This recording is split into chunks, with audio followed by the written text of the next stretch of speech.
Sisi kama Direct Aid tumeweza kutoa msaada wa chakula kama hivi mnavyoona.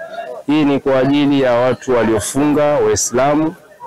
Tumetoa msaada kama kuwasaidia wajane, wazee na maskini pia vile vile.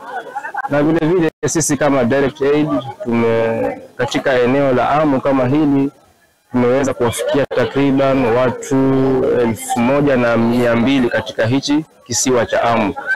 Hii yote ni juhudi yetu kama shirika la Direct Aid kwa ajili ya kuwafikiria sana jamii, kwa sababu kuna changamoto nyingi sana wanazopitia. Nashukuru kwa siku ya leo kupata fursa kukutana na viongozi na kuweko hapa Amma kwa mambo ya Direct Aid, sababu Amma imesaidia sana, na mimi kama kiongozi wa jamii nimependa sana jamii wasaidie, kwa sababu kule chini sisi ndio tunaona watu wako na matatizo sana na wana shida.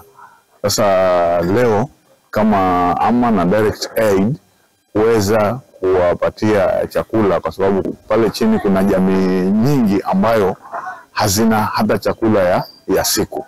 Ndani ya Lamu kuna changamoto ya chakula, hususan chakula cha kawaida, lakini ukiangalia gharama za maisha imepanda, iko juu sana, na wale maskini hawawezi wakapata chakula cha siku mzima, tuseme kuanzia asubuhi, jioni na usiku. Gharama iko juu, kazi ni tatizo. Wale maskini kupata kazi ni zile vibarua. Ile kibarua ukipata ukienda kununua chakula cha mara moja imeisha, kwa sababu gharama ya chakula iko juu. Na kulingana na hii msaada ambao inatolewa hapa Amma, huwa inasaidia sana hawa maskini. Huwa maskini ikiingia ile Ramadhani ya kwanza, hamu yao ni hii chakula ya Amma. Manake wakiipata inawaboost hata kama ni wiki 3 ama mwezi.